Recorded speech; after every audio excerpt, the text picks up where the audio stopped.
الشيخ محمود waxaa dadka reer Laascaanood ay u soo baxeen soo dhaweyntiisa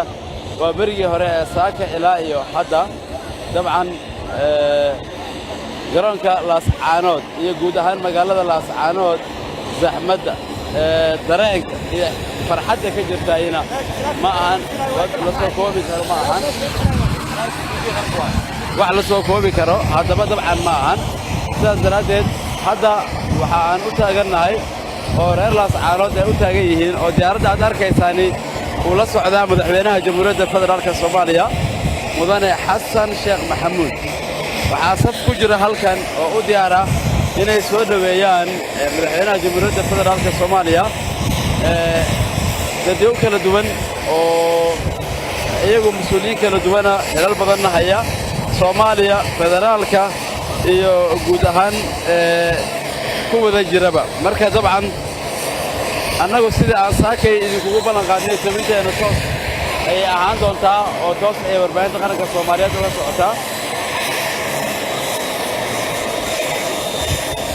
diyaaradii madaxweynaha Jamhuuriyadda Federaalka Soomaaliya mudane Xasan Sheekh Maxamuud ayaa dabcan soo istaagtay halkii madaxweynaha lagu soo dhaweyn lahaa waxaa halkan ku sugan reer Laascaanood guud ahaan reer waqooyi bari guud ahaan mas'uuliyiinta dawladda federaalka Soomaaliya oo iyagu u diyaara inay soo dhaweeyaan madaxweyne Xasan Sheekh Maxamuud marka waxaa loo diyaarsan yahay iminka soo dhaweyntii madaxweynaha Jamhuuriyadda Federaalka Soomaaliya mudane Xasan Sheekh Maxamuud haddii aan dib idin xasuusiyo madaxweyne Xasan Sheekh Maxamuud waxa uu noqonayaa muddo sanado ah kadib ama kadib madaxweyne Maxamed Siyaad Barre madaxweynihii yimaada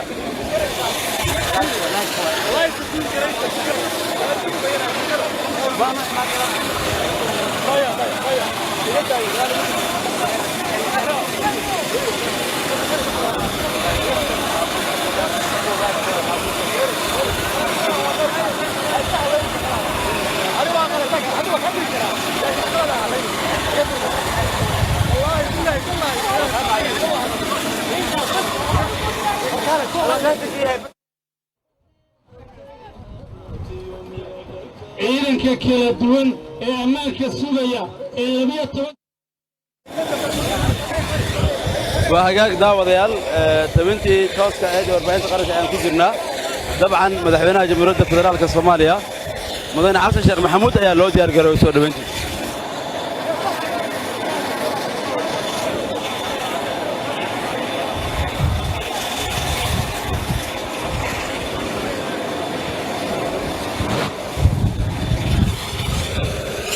waxaad arkaysaan daawadayaal oo hadda halkaas safan wasiirada xukuumadda federaalka Soomaaliya xildhibaano ka socda federaalka Soomaaliya mas'uuliyiinta dawlad goboleedka waqooyi bari isimada dhaqanka iyo garaadyada oo dhab ahaantii dhammaantood u diyaara inay halkan ku soo dhaweeyaan madaxweynaha Jamhuuriyadda Federaalka Soomaaliya mudane Xasan Sheekh Maxamuud oo diyaaradiisu taagan tahay